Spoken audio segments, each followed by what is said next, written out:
Do you find the font size on your Xiaomi phone too small or too large for you and want to change the text size as you prefer?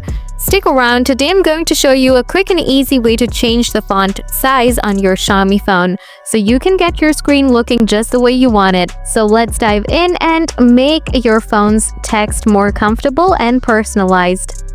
Open the Settings app, scroll down, then go to Display. Next, tap on Text Size. Here you'll usually find a slider or a list of options to select your preferred font size. Then adjust the size according to your preference. In addition, you can change the font style as well from here. To do that, tap Font or Font Style. After that, choose any of the list, then download and apply.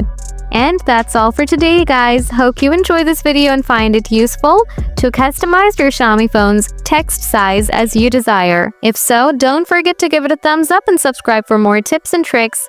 Got any questions or suggestions for future tutorials? Drop them in the comments below. Thanks for watching and see you in the next video.